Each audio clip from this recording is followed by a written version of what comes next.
I think it's a good idea for any expert to have a portfolio of income streams. And that might be you do keynotes and you got your courses and your one-on-one. It might be that you do affiliate stuff as well as, you've got your workshops that you run for corporations or whatever. But, having a variety of ways, a pie chart, if you will, of different income streams. And the people that I know that are most successful as experts in their industry, they have a good portfolio. But it all starts at getting very clear on who that person is, how to get their attention, how to get them results, creating that system, and then you can repackage that and sell it in a variety of ways in order to increase your impact and income.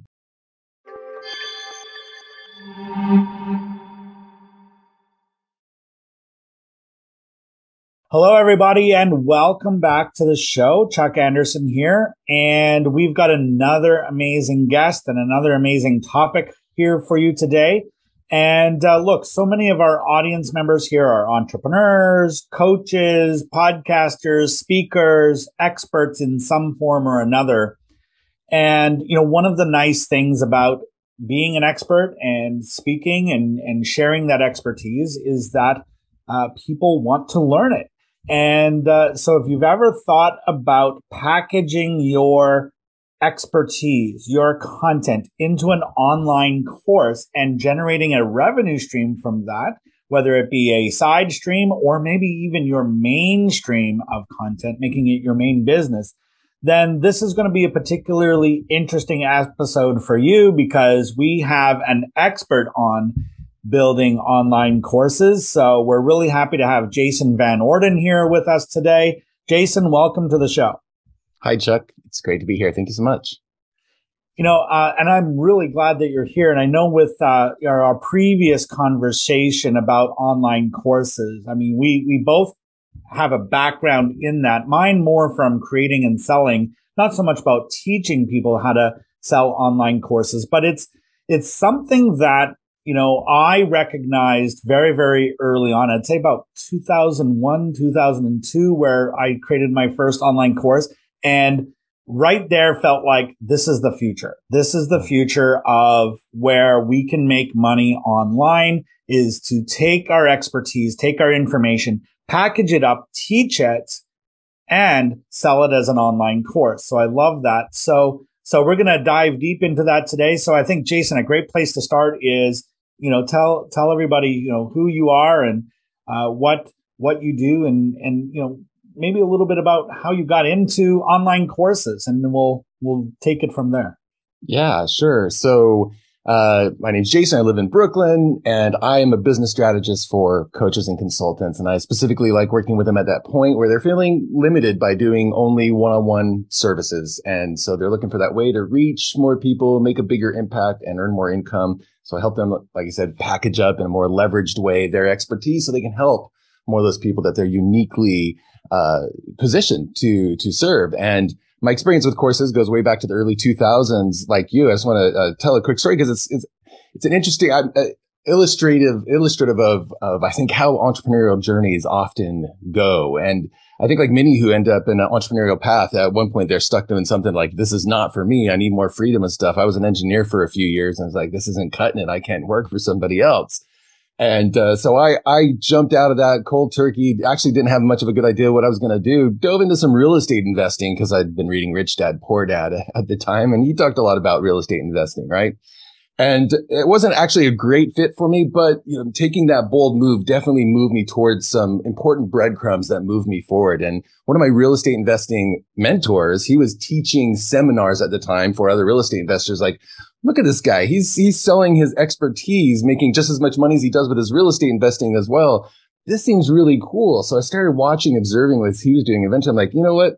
I think I'm going to do something like this. And at that time, what I found myself actually doing more of than the investing was consulting my investing associates on marketing. I'd learned a lot about marketing at that point. I'd been in bands for several years back in the 90s, and that's where I learned how to market and that I actually enjoyed marketing.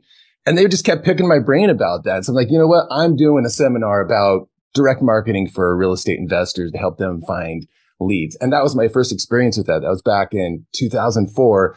And believe it or not, it was actually not online. It was through the mail that I was mailing sequences out, like three-piece mailing sequence out. And I filled that room with 25 people, made $8,000. And it's just this big light bulb in my head. I'm like, you know what? I love teaching, and I found a way to do it where I can get paid well. I knew I didn't want to go into academia because I was just going to end up in a bureaucracy that wasn't going to make me happy anymore as well. So here I was like, well, okay, this is promising. And I knew enough to record it. So I was burning it to CDs at the time and printing out the notes and slides as a binder and actually mailing it to people. And soon enough, I was online looking for ways to sell this course. And it was in forums and things like that because there was no YouTube, no podcasting, no social media or anything yet at the time. It was like answer questions in forums and hope people in my byline saw I had a course and they'd click it and buy it. Well, I was looking for new ways at the time to sell my course online. And the word podcasting showed up in a newsletter. This is January 2005. At the time, I'm like, what is this podcasting thing? So I Googled it, and Google tried to correct me because Google actually didn't know what podcasting was yet either. It's like, did you mean fly casting? I was like, no, I'm not a fisherman. I'm actually looking for this thing called podcasting. And I eventually found some really, geeky blog posts. It was like the information at the time was like a bunch of geeks, like they just found their uncle's ham radio or something in the garage messing around. They're like talking about the RSS MP3 enclosures. And it was far too complicated for most people at the time to get into. But I'm like, this is cool. This is great. Like the musician in me knew how to do the audio. The teacher in me was really excited. The marketer and business person was like, I think there's something here. I want to be the business podcasting guy. And one of the reasons I tell this story is I know this is about creative collaborations, and this is where that comes in. One of my most important ones comes in at that time that I made that decision to become like the business podcasting guy in 2005. I was like, I better launch a couple of podcasts. And so one of them was with a friend of mine, and we would just get on the phone. He was selling on eBay. I was doing my consulting and selling my courses, and we're like, hey, two guys talking about how we got out of the 9 to 5 and are making money on the internet. And this was actually the first ever podcast about internet business and online marketing. It was called Internet Business Mastery. And we were just doing it for fun. But next thing we knew, we started growing this audience, and it got a little bigger. And suddenly we're a top 10 business show. And we've got this audience who start asking us, how do we learn actually? I mean, your show's great. It's inspiring and we pick up tips, but how do we actually learn A to Z how to do what you did? And so then that's when the next light bulb went off. I'm like, okay, time to start making some more courses. And this time we're doing it online so that anybody anywhere can easily access it. And again, there weren't the right tools at the time or whatever, but we just kind of figured it out, like hand coding HTML pages. It was a nightmare, but we made some money on it. And next thing I knew, that was my full-time business, was this educational company for beginning entrepreneurs just trying to get started. And so doubled down on that business over the next 10 years, helped a lot of people find their niche, start a business, find new freedom and purpose in life. And it was very fulfilling until it wasn't. And so in 2015, I was getting antsy, I think probably as a lot of entrepreneurs do. And I stepped away from that business despite all the success it had. And despite having this top business show for so many years, I needed to branch out. And so did a little soul searching, tried a lot of new things, did some consulting, figured things out. And that led me to what I do today. Because as I looked back at that business, I figured out, I just need to get away from kind of this business opportunity. Hey, you can make money online and escape your job. It was just getting too noisy and obnoxious for me. But what I really loved doing was when I got an opportunity to work with people who they came with a message or a methodology or a story. And they're like, I got to get this out in the world. There are people who need to hear this. And so that's what decided I wanted to double down on, was like, how do I help people reach more of those they are uniquely positioned to serve? And because I'd done so much with courses at that point, I'm like, you know what? I really believe in online courses is such a great way to convey that expertise and to find that crowd who can benefit from whatever your unique combination is of experience and perspective and your story and your vision and your values and the way that you convey the information that you do. And so that's where I focus now. Is I work with coaches and consultants who are doing great work, getting good results for their clients, but maybe feeling a little limited by the one-to-one business model. And they're looking for that way to rise to the next level of income and impact. And so that's where I come in and I help them create and launch their online courses, as well as all the marketing systems to keep those courses filled with prospects, because it's a little different to keep your roster full of higher paying clients when now it's like, hey, now I've got these courses I got to keep, regular steady stream of prospects coming into. So that's how came to do what it is that I do today, and why I believe so much in online courses, because I believe it's such a great way for all the myriad of people out there with wonderful things to share to make an impact in the world. Well, I love everything about that story. And there's so many parallels. I mean, I spent time touring with the Rich Dad, Poor Dad seminars here in Canada. Yeah. And again, same thing, real estate wasn't for me, but, he always talked about, creating assets that pay you regular income. And that is something that online courses has done for me. And so, and then everything that led to that. And one thing that really stood out to me is the fact that people were coming to you asking for, hey, how do I do this? And can you teach me how to do this? And that's a great clue. And it's a clue that I didn't really pick up on when I created my first online course. Because what I did was I grabbed an idea and I thought, what could I teach on? Oh, I'll teach on this. Created a program, spent 6 months developing and perfecting the curriculum, recording all of these videos, only to find that it was probably the most difficult course to sell out of everything I've ever sold. Right. And it was, again, learning that, look for the clues, like what are people asking for? And so I really pick up on that because it's something that, it's a clue. Like, hey, when people are asking you for something, give it to them, right? Can you find a way to sell it to them? So, so one follow up to that is, what are you noticing in terms of the people that you're working with? Like, who is building an online course right for? And, what should they be kind of looking for if they're kind of deciding like, should I transition into an online course and make this my full-time thing, or should I just add this to what I'm already doing? Where does someone look or start when they're trying to determine if this is a path for them or not? Yeah.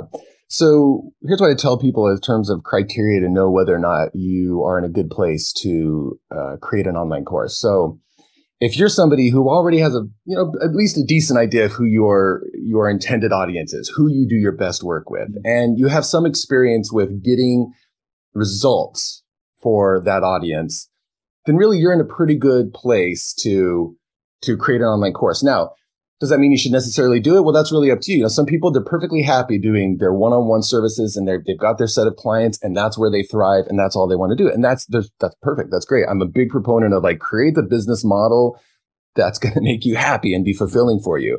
But there are a lot of people then who get into this because they're like, I really want to make a difference in the world. I want to help as many people as I can. And maybe even like they reach a plateau in their income and they realize, there's a maximum to how much of my time I can sell. It kind of goes back to that rich dad thing to go ahead and talk to, right? It's like, if you're an employee or self-employed, you're selling your time and that's not an asset that can grow. But if you create something that is more leveraged with your time and your resources, well, it's like, now you have something that can scale.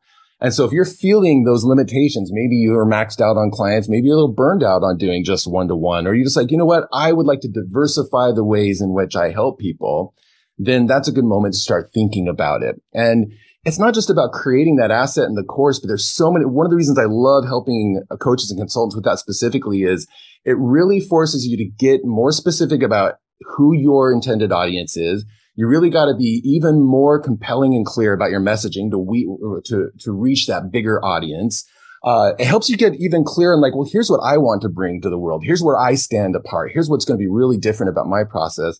It's a good moment to codify or standardize. Here's how you get results for people, rather than going from this place where you're offering a lot of customized solutions, which gets exhausting and there's no way to scale a business. Now you have to go like, no, this is the way A to Z that I walk somebody from where they're at to where they want to go. And this is why my process is different. And when you do that, not only do you have an asset now that you can scale bigger, but also it's going to make you more of an authority in your market. Just like writing a book, for instance, right? It's a good credibility marker. Well, if you have that online course, same thing. It proves it's like, you know what? I know how to get results. I thought through how to do this and I found a system that's can be replicated, that can apply to a variety of people and get the same results. And so if any of that right there resonates or those criteria fit anyone's listening, then say, yeah, it's a good time to consider adding that in. And I'd say, it's not that you have to dive in and say, I'm just a course creator now. I think it's a good idea for any expert to have a portfolio of income streams. And that might be you do keynotes and you got your courses and your one-on-one. It might be that you do affiliate stuff as well as, you've got your workshops that you run for corporations or whatever. But, having a variety of ways, a pie chart, if you will, of different income streams. And the people that I know that are most successful as experts in their industry, they have a good portfolio. But it all starts at getting very clear on who that person is, how to get their attention, how to get them results, creating that system, and then you can repackage that and sell it in a variety of ways in order to increase your impact and income. Mm-hmm. It's a great opportunity, like you say, to add additional stream of income. It doesn't have to become your main thing. It doesn't mean you quit doing everything else you're doing. But you can transition into that for sure. So let's say, someone is thinking, okay, I'm maxed out on one-on-one. I've tried group programs or whatever, but I think I really want to create a course. What should be their first step? Like, how do they determine what their course should be about? And the natural question they're going to ask is like, will it sell? Like, will I be able to sell this? Yeah. Love these questions. So in terms of what course to create, a lot of times people think, okay, I'm going to choose a topic that my course will be about. It'll be about digital photography or yoga or whatever, right? And that's the wrong question to be asking. The first question you absolutely have to ask is, who is this course for? Who am I making it for? And that may be the same that you do as who you work with one-on-one. It may be a subset of that. It may be a new audience that you're trying to bring in as you expand into a new market. But you got to be very specific about who that person is. So that's number one thing. Number two is you got to know, well, what are the outcomes that person wants to reach, right? So it's not about learning digital photography. It's like, why do they want to learn digital photography? It's not about yoga. It's what outcomes? Is it mindfulness and stress relief? Is it flexibility? Maybe you decide, hey, I'm going to do yoga course for people who, look, I'm over 40 now. You get to that point, your body's not what it used to be. I can see the path into my 50s and 60s. Like, maybe I want to stay flexible and limber and not get injured as I get older. That would, that's a different course than the mindfulness and stress. So who's it for and what are the outcomes? Because that's what people are buying is the outcome. It's the transformation, the relief from pains and symptoms. It's new options and possibilities that open up to them. It's the fulfillment of fundamental needs that are motivating them in life right now. So if you get those two things down, you're on the path to a profitable course. So those are the first two questions to ask. Now, will it sell? Well, if you've got those two things down, you're on the right path to a profitable will it sell. But here's the key. And so often I've made the same mistake that you said, where it's like, hey, I have this idea for a course and I spend months planning it out and creating content and everything, and then bring it to the market, hoping people will buy, and maybe it doesn't sell as well. Or I've even sold a course once that my dad was the only one that bought it. Look, I've made all the mistakes. Here's what I've made. And it's a piece of my process that I think really sets my process apart. And that is I've adapted design thinking principles and customer discovery principles. This is what companies like Amazon and other big startups that that make apps and stuff, they know how to go into the market, ask the right questions, really pull out of that information. Here's the holes in what people are looking for. Here's the certain, you got to understand, here's where they're at and how they describe their current circumstances. Here's where they'd like to be and the language they use to describe those outcomes. Here's the gap between where they're at, where they want to go, both as they perceive the gap as well as what you see that they're missing in terms of skills or mindset or whatever the case might be. And the more that you really understand and can paint that picture, that's how you know if you're onto something that people will buy. Is not because you go to the market and say, hey, I want to make a yoga course to help you stay flexible and not, injury free as you get older. But you ask them like, hey, when you've done yoga before, why have you done that? Why is it important to you? What have you tried? What didn't work for you? What do you wish was different? And the better you understand their experience, and then you can read the tea leaves, so to speak, as the expert, and you go, okay, I see what is needed in the marketplace.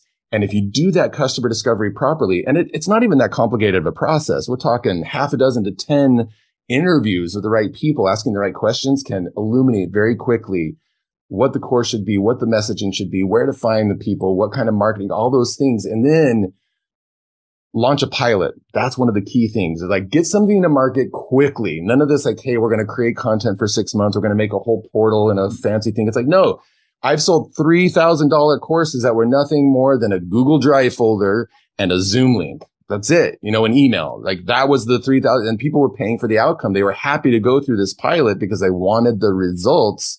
But I was able to, in a matter of 3 weeks, bring it to market, make $15,000. This is a few years ago. And incidentally, it was an advanced podcasting course I was selling because people were asking me about that.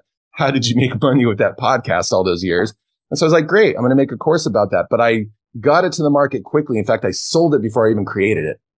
And then once I had people signed up, I'm like, cool. I mean, I had enough of an idea of what it was going to be that I could tell them what to expect. And they could go, yes, this is something I need and I want. And then I kind of co-created along with them that first cohort of people I took it through, and I just taught it live. And then I turned it into digital files and other things and had the nicer setup for the website and whatever. Like once you know that it's something people want, and you run that pilot, it's like now you can double down, just tweak things a little bit based on what you learned. And now you can turn it into an income stream. So those are some of the key things to do and keep in mind in order to not release a course to crickets or spend months avoiding it because you're afraid that nobody will buy it. It's like, if you know what to do, you absolutely can make a course with confidence, knowing that the market wants it. I love that last one about creating a pilot program. And if I dial the clock back to when I developed my first course, where I spent 6 months making PowerPoint slides, making recordings. And at that time, uploading videos and streaming them online was very, very tough thing to do. Yeah. And we don't have the technology that we had, that we have now. You couldn't just upload it to Google Drive, really wasn't a thing. YouTube wasn't a thing. And I spent 6 months doing that and had difficulty selling it. And that's where a valuable lesson was learned. And that is, come up with the outline, sell it first, make sure people will buy this, and then create it. So I love that idea of creating the pilot program. And in a way, you're actually collaborating with your students to give them a product that they ultimately want. And I think that transitions well into our theme, which is collaboration. I want to chat with you about that a little bit. And I'm sure people are wondering, like, okay, what are the steps? How do I learn more about how to create an online course? And we're going to make sure that we share that with them as well. But Jason, I want to ask you, just because our theme is collaboration and partnership, how has that played a role in, I would say two things. One is the development of your online courses, but also your business journey overall. Have you embraced collaboration and partnership, and how has that played a role? Yeah, well, one of the first things that comes to mind goes back to that podcast, Internet Business Mastery, that I launched in 2005. I had my eye on something that was promising, and it did start making me money, like the business podcasting guy. And I got a book deal and some speaking gigs and stuff. But it was this little project on the side with my friend, just starting a podcast. Cause like I Skyped him one day. I was like, have you heard of podcasting? He's like, no, what is, I told him about it. And then like one of us said the magic words are like, let's do one, right? We had no idea if anybody would want to listen to it. We just knew, hey, we like chatting. Let's record these and let's get them out there. Let's just try this out. And it was just this idea, this thing, a little project. Maybe we would have done a handful and then it just wouldn't have worked out. But in this case, next thing we knew, we started getting an audience, right? And so I've always taken that away. I mean, partnerships can be so valuable when you find the right person and the right way to collaborate with them. Now, I wouldn't say go dive into a partnership agreement and investing all kinds of money together. So like if you find somebody that you think you might vibe with and want to do something with, great. Find a little thing that you can do together to try out. Like, how do you complement each other, and how, does this idea feel like it has some legs? And then you can, take it from there if it looks like things really have promise. So that's one of the biggest examples that comes to mind, is that it launched a business that was, successful in my whole living and career for a decade or more there. Right. But then since then, in terms of, courses and things like that, I love teaching myself and everything, but whenever I can, I also love featuring the expertise of others, because I have limitations to what I know. Like, look, I know where my strengths are. I know what my expertise and experience is. But, if I've got students who are asking about, well, what about intellectual property and trademarking and, legal aspects or copywriting and those kinds of things? Well, okay, great. I know a good lawyer I can bring in to talk to my students about that, for instance, right? And there's so many great experts that would love to, when you've got, targeted audience of people who have bought something from you, there are other experts who want to get in front of those buyers and put their expertise out there in case those people are then interested in following and investing in what they offer as well. So those are a couple of the ways that it's really played a part in my journey along the way. And, one of the obvious ways to look for a partnership or a collaboration is people that you already know. And I love the fact that, one of your collaboration stories here is that you started this podcast with a friend. And, it's someone that it's someone that you trust. Hopefully you balance each other off so that you're not, you have strengths, they have strengths, and those complement each other. And sometimes that works really well. And so it's like, what does everybody bring to the table so that we can do this? And what I heard was, look, podcasting is new. Nobody really knew what it was. In fact, you guys didn't even really know what it was, but together, let's figure this thing out. And that reminds me of how I got started in affiliate marketing, because it was a friend of mine who basically said the same thing. We had no idea what we were doing, but we worked together and we figured it out. If we had done that alone, I have to ask, would I have actually done it? Would I have actually followed through? It's kind of like when you go to the gym with a buddy, right? And it's that accountability partner, because it's so easy not to go to the gym. And the same thing. What do you think? Do you think you would have done the podcast by yourself, or did it happen because you collaborated with a friend? Yeah, I mean, that's a really interesting question. I definitely, the business podcasting expert brand was getting legs for me, and that was me doing that on my own. But it was this other thing with my friend that really took off. And maybe there's a world in which I would have continued down that path. But certainly one of the things we learned early on was, okay, here are my strengths and here are your strengths. And there's two of us with, smart people with ideas, bringing those ideas to the table and thinking at a high level about this project. So I think just necessarily it's going to accelerate the process, and you're going to end up doing things you wouldn't have done otherwise, just because there are things you wouldn't have thought of. But also, I mean, we both know there are a lot of podcasters who stop podcasting. They get in there, they're all excited, they record half a dozen to 10 episodes, and then they're like, wow, this is a lot of work, or a number of reasons, and they stop.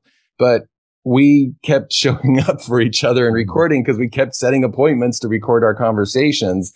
And so, certainly I think that did play a role in sticking to it. And, I think when it comes to podcasting, and there are all formats for shows, but one of the things I think people really liked about our show was there was a rapport between us, the back and forth, the way we interacted, the way we joke around with each other. He'd tell stories and I was a little more of a teacher, and, so we complimented in that way. And it was, it's hard to say, but I'm pretty sure that was part of the, for lack of what better word, secret sauce that people latched onto when it came to our show. Yeah, I love that. And so much of being an entrepreneur, being a business owner is that journey. We try things. Sometimes those things work. Sometimes they don't. I always find it easier to work with somebody versus working alone. And, that's, we're obviously pro collaboration, pro partnership here, but it's cool to hear your story about, I love stories about when two people come together or more come together and create something cool that really affects others. And it sounds like that's what you guys did. And like I said, so much of this journey of being a business owner, we learn, we grow. In fact, one of my mentors used to say to me that your business can only grow to the extent that you do. And so there's learning for ourselves as we're growing our business. So as I have my guests here, I always want to check in and just see like a little bit about what your personal growth journey has been. And, for me, having a mentor was amazing. And, so did you have any mentors or people that you followed that were very influential in maybe even getting you started or just sending you down the right path? Yeah, sure. I mentioned that mentor when I was in real estate investing, and I found him initially as a real estate investing mentor, but he really ended up being my information marketing, which is what we called it back then, mentor, like package up your expertise and stuff. So that was a key, if nothing else, I got that from him, like that set me on the path that I'm on, on today. And then after that, I can't remember specifically. I was devouring as much as I could about internet marketing at the time. So, there were all kinds of, a lot of them, I don't know, they're still around doing various things, but I don't know if people even know their names. I don't know if I remember all their names that I learned from. But another one that made a significant impact, this is several years later, as Internet Business Mastery was growing, and we kind of reached a point where we need there's always this point where you need an outside perspective, somebody with different experience or more experience, right? And I was at a conference once where I saw a gentleman by the name of Dan Sullivan. He has a company called Strategic Coach. He's written a bunch of books that people might be familiar with. And that really impacted me for a number of reasons. I mean, for one, he had a lot of great frameworks about entrepreneurship that really just opened up my mind. It got me to finally start delegating and outsourcing more. It helped us restructure our business model to make it even more scalable. One of the key things I learned from him was there's a book that he and some of his other colleagues collaborated on called Unique Ability. And I think they have a 2.0 version now. And that was huge because that was me really learning. It's like, you know what? I'm going to have the most success if I figure out where I shine the most, where I create the greatest value, where I experience the greatest growth, what others can really depend on me for in my circles and in the world. And really focus as much as I can my activities within the business on those things and get the other things off of my plate. So that's one way that I really benefited from Dan Sullivan's experience and expertise, but also on a meta level, just looking at his company, he's a guy with all these great ideas about entrepreneurship, creates these fantastic frameworks, and he's a big idea guy, but it was his wife, the operations person, and all these other people then helped to turn that into a company where now they've got coaches who are certified in and teach all over the world, those methodologies, right? So based on one guy's thought leadership, or initially this very scalable company was born. And it's something I think about a lot ever since is how do you create scalable thought leadership when if you are the source of the ideas, you're naturally going to very easily be a bottleneck. And so how do you create a company then that can have a global global impact when you are that source of the ideas? So I often look at that company for ideas and inspiration about how to structure my own. And my own vision is at least partially motivated or inspired by Strategic Coach, for instance. So there's a couple examples of people along the way that have impacted me. Yeah, I love Dan Sullivan. I was blown away the first time I met Dan. And I look at him as just being a great curriculum creator. Yeah. And you mentioned the frameworks. I mean, the frameworks as the foundation of that curriculum, but then taking it so much further, and that is actually creating output as he's teaching it. And this whole idea that he had a worksheet for everything. Yeah. And so his style of teaching was, fill in the blanks and, create your plan. And it's something that I've modeled my curriculum creation after because I want people to have an output at the end and have a plan or have something that they can put into practice. And then, like you mentioned, the way he's turned that company scalable, great model to look at and study. How do you take something as a coach, coaching people one-on-one, turn this into a framework, turn this into a system, and then can you then train others to go and deliver this system? Dan, there's only a handful of people who've done that successfully. Dan is one that's done it in a huge way. So I didn't know you were going to say Dan Sullivan, but I mean, it was really cool because, he really stands out to me as well. And someone I learned from, and I don't often give him credit for being one of my mentors, but certainly I've learned a lot from him as well. Likewise, the way he does his curriculum based on frameworks. I mean, I noticed he made these frameworks I would refer back to over and over again. And ever since going through that program and seeing that, I'm like, that's how I'm making my programs from now on. I want it to be stuff that people can reference and want to use over and over to get very clear output, for ideating or planning or whatever the case, deciding. And so, I'm a big proponent of now teaching. When I help people make their curriculum, it's like, look, it's got to be based on frameworks for so many reasons. And definitely Dan was where I first learned about the power of doing that. Yeah, amazing, amazing. Well, and so adding to this, books have been a big part of the journey as well. There's so much great information and knowledge packed into books. One of Dan's books, Who Not How, is one that I really love, especially with my theme of collaboration and partnerships, because it's not about how do you do something, but who can help you to do that thing. And that was a game changer for me. So, while we're on the subject, what would you consider to be your must-read book? Yeah. I mentioned one that I'm a big fan of, which is Unique Ability, which is Dan and some of his colleagues. But the one I grabbed off my shelf, knowing you were going to ask this question, is similar. And it's not a book in the sense that you're going to read the entire book. It's called StrengthsFinder 2.0.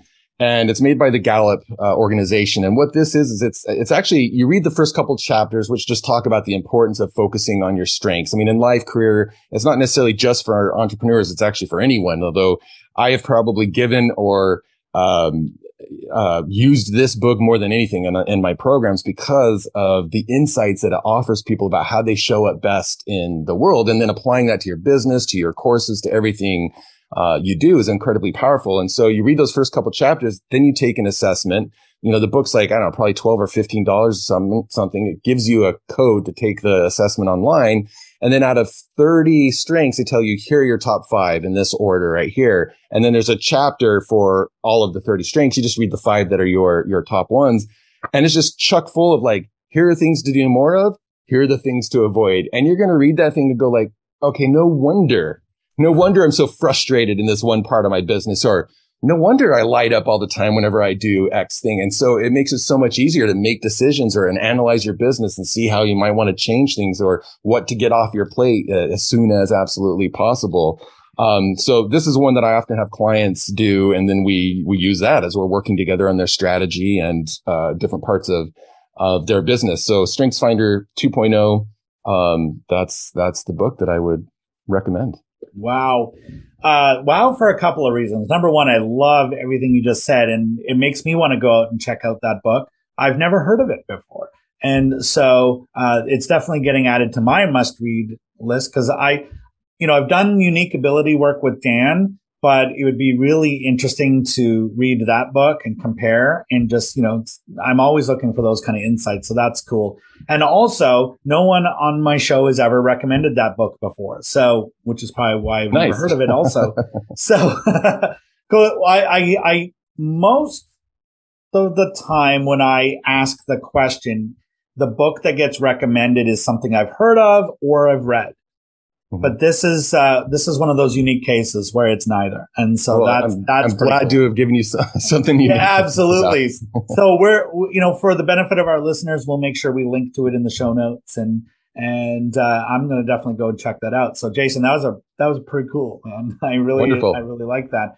So listen, I know we've covered a lot of ground today, and you've been super generous with your time and your information and everything like that, and it's my sincere hope that our audience feels inspired to, if they're not already inspired to create an online course, to at least look into it. Is this something that could be something that is your next move in your business? And so I would highly encourage you, if that's where you're at, is to connect with Jason. And he's got some great programs. We're going to put all his links in the show notes here so you know where to connect them. So, Jason, what would you recommend, if people want to learn more or even just take this on, what should their next step be? And we'll make sure all the links are down below here. Yeah, absolutely. So I've got a downloadable case study that talks about how I helped one of my clients get a course to market very quickly. I wrote it like a story. So it's easy to read. You can really find yourself in it. But it also gives you even more it goes further on what we talked about here about the steps and the important aspects of what it takes to get a course to market very, very quickly. So I prepared that case study, and you can find that at a URL, leanlaunchmethod.download. And you'd send to your email and they'll send that over to you. And it's a great read. And then, of course, that also gets you on my newsletter where I put all my latest, greatest content there as well. So that's what I would recommend people check out if they want to find out more information about what I do. Awesome. Well, we'll make sure all the links are here, and we highly recommend that you do connect with Jason and download that case study. And you never know what your next move or what you'll be inspired to do next will be. And both of us, obviously, very huge fans of online courses. It's been a big part of my business. It's been a big part of your business as well. And I have seen businesses just transformed by adding that business model to what they're doing. So amazing content. Jason, I know we could do hours of this and probably teach full day workshops on it, but maybe next time. Maybe we do that. Yeah, sure. And if you would like us to do that, let us know. So we'll just drop that hint. But thank you so much for your time and your generosity today. And to our audience, thank you for tuning in. Do connect with Jason and download that case study. And just before we sign off, Jason, if you were to leave our audience with just one final word of wisdom or piece of advice, what would you tell them? Yeah, it'd be this. It's like, look, it's no secret there are a lot of problems in the world to solve. And, 20, 30 years ago, we were looking to and beholden to people who had access to big media and organizations and governments and stuff to solve, basically come up with the solutions and leading thoughts about these things. The internet changed all that. And the cool thing is now we can have a groundswell of ideas. And there are people out there who need to benefit from your ideas. And I think it's the collection of all of us standing up, using the internet to share our voices, whether through podcasting, through courses or whatever. It's like, look, we can really elevate the world and solve a lot of problems if by sharing our own voice, our own story, our own experience. So I just want to encourage anybody who's wondering or thinking like, do I really have something to share that's different from anybody else? And I would say, yes, absolutely. So don't hesitate to get it out there. Well said. Great words to end this episode on. Thank you, Jason. Thank you to our audience. And look, everyone, go and check out Jason's case study and see if building an online course is right for you. And in the meantime, make sure you tune in to our next amazing episode. We'll bring you even more content that will help you to build your business and keep moving forward. Keep being awesome in the pursuit of your big dream and your mission. Never, ever, ever give up. And we'll see you in the next one.